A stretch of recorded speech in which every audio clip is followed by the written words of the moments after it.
ये कहानी एक ट्रक ड्राइवर रमेश की है जो अक्सर रात में हाईवे पर सामान ढोने का काम करता था। रमेश को रात में अकेले सफर करने की आदत थी, लेकिन एक रात उसकी जिंदगी में कुछ ऐसा हुआ जो उसने कभी नहीं सोचा था। रमेश एक सुनसान हाईवे से गुजर रहा था।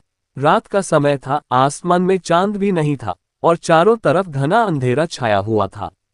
उसके ट्रक की हेडलाइट्स दूर तक दिखाई दे रही थीं, लेकिन रास्ता बिल्कुल सुनसान था।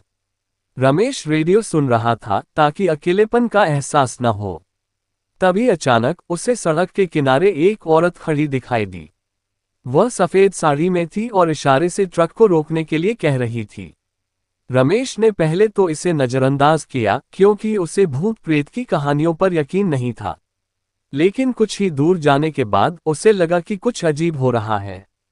ट्रक के भीतर अचानक ठंडक महसूस होने लगी और हवा का रुख भी बदल गया। उसने पीछे मुड़कर देखा तो वही औरत ट्रक के अंदर की खिड़की से झांक रही थी। रमेश की रूह कांप गई। उसने तुरंत ब्रेक लगाया और नीचे उतरकर चारों ओर देखा, लेकिन उसे कोई दिखाई नहीं दिया। घबराहट में वह फिर से ट्रक में बैठा और तेजी से आगे बढ़ने लगा, लेकिन वह औरत फिर से सड़क के बीचों बीच खड़ी थी।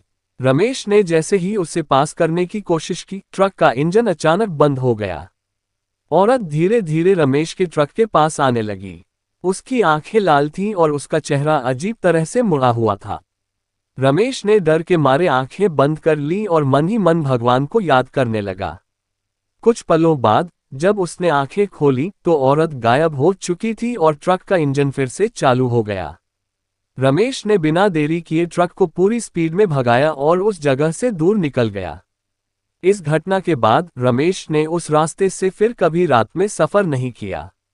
उसने लोगों को बताया कि वह औरत दरअसल एक आत्मा थी जिसकी उस हाईवे पर दुर्घटना में मौत हो गई थी और वह हर रात किसी न किसी को दिखाई देती है। रमेश की यह भूतिया कहानी आज भी लोगों के बीच चर्चा का विषय बनी रहती है।